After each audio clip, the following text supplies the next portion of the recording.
What's up sa mga kahombre ko dyan? Makagago ko sa na naman nga pala to. At syempre, mga kahombre ko, alam nyo na, today is the day kung saan finally atin ang matutunghayan ang the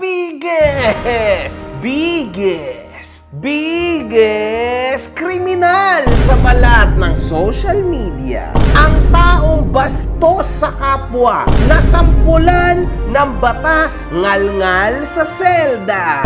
Ang dila na natuto ng leksyon, siya na ngayon ang didilaan sa loob. Boy Dila, palakpakan sa utak ang putang yan. Hinahanap mo ba ako sa Facebook? I-follow mo na ako. Eto ang page ko. Ay, putang ina, ang taba mo. Naglalaro ako, pre. Oo na, matama. Obvious naman eh. Kailangan ko pang pagpakalandakan. Pang inan to. Ang taba mo. Ay! Natalo tuloy ako! Tuwing araw ng 24th ng June sa San Juan, ito ay markadong holiday sa kanila sa pamamagitan ng Wata Festival.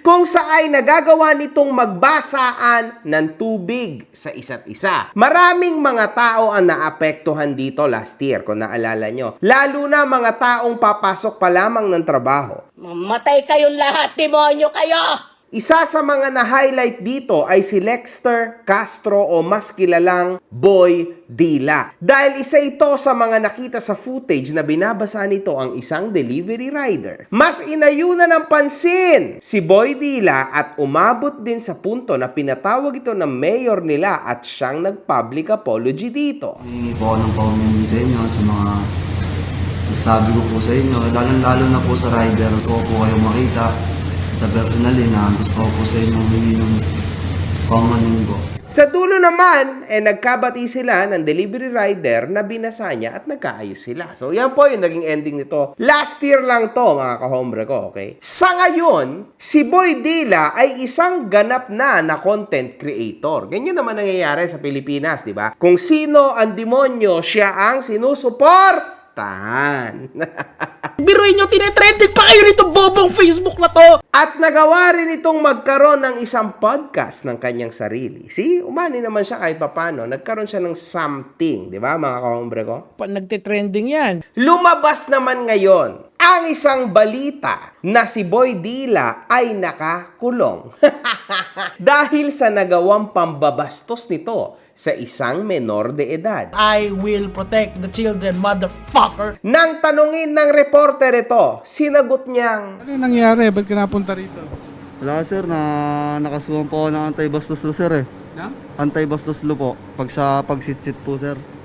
May sinitsitang ka? Opo. Na babae? Opo, na minor de edad sir. Ha? Minor de edad po. Ay, bakit mo naman ginawa yun? Wala sir, nadala lang po sa pagkalasing ko sir. bakit mo naman kasi sinitsita ng isang menor de edad? My God! At sasabihin mo pa na nadala ka lang ng iyong pagkalasing. Very good. Walang excuse mga kahombre ko ang kababuyan at kabastusan. Lalo na sa menor de edad.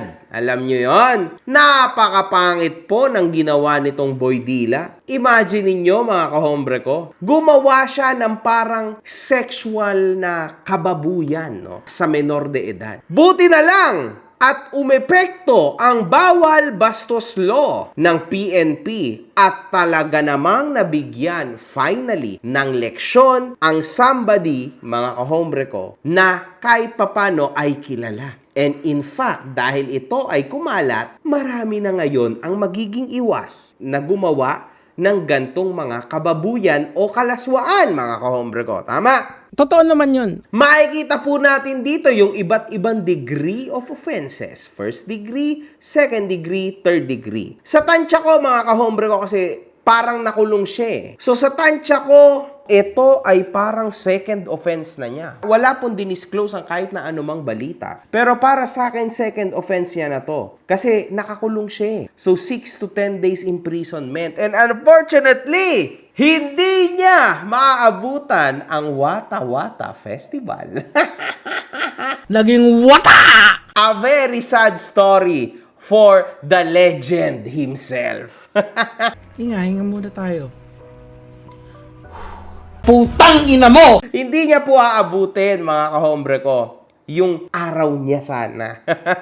Kasi dito ulit sana magniningning ang kanyang fame. Ang kanyang panandaliang fame. Yun nga lang, mga kahombre ko, sobrang tindi po ng magiging downfall ng tao na ito kasi nakakulong siya dahil sa kababuyan kalaswaan. Usually, yung mga ganito, after kahit makalabas man, talagang kinakancel to, mga kahombre ko. So, good luck sa'yo, Boy Dila. You call that motherfucking entertainment? Ang mayor ng San Juan din ay nagawang lagyan ng basaan zone ang kanilang lugar upang hindi na maulit ang nangyaring skandalo last year. Papalapit na po ang June 24 at mukhang hindi makakasali si Boy Dila dito.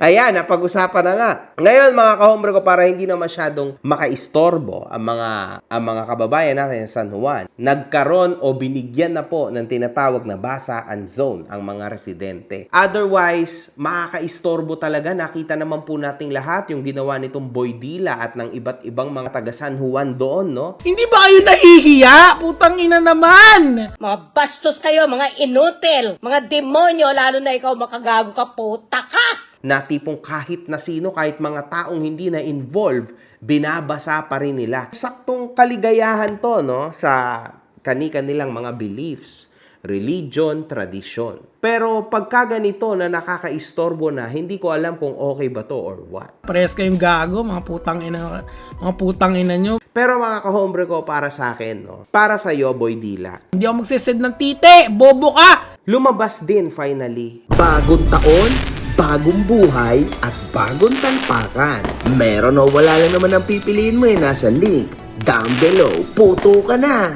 Ang totoo mong ugali. At ang totoo mong ugali ay ayan. Yan mismo, na ikaw ay isang manyakis at ikaw ay isang bastos na tao. Kasi sa totoo lang, kung ikaw talaga ayos-ayos ka, no? Usually yung alak kasi yung nakakapagpalabas ng totoo mong ugali. Sino bang linoko mo dyan, MG? Putang inang tong makagago na tong hayop na to!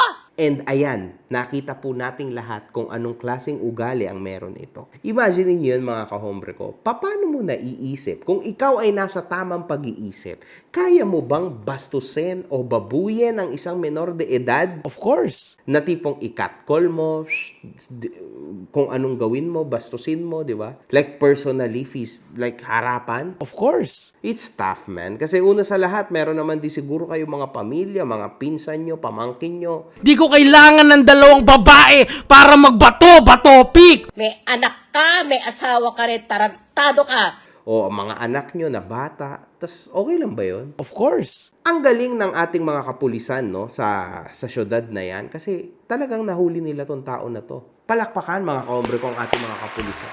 It worked. Nice. Yun lang, mga kaombre ko. Janelle! Fuck you! Sa ngayon, yan ang balita ko. Sana matuto at mabigyan ng matinding leksyon itong Boy Dila. Kasi deserve niya lahat ng kagaguhan na nangyayari sa kanya ngayon. Because That's science, bitch! ang problema, mga kahombre ko, hinahanap yan. Hindi yan basta-basta lang bumabagsak sa harap mo. Hinahanap yan. At nahanap niya po, finally, ang kanyang problema. Peace, tang ina. One love. Good fucking vibes. Mga putang ina nyo kayo.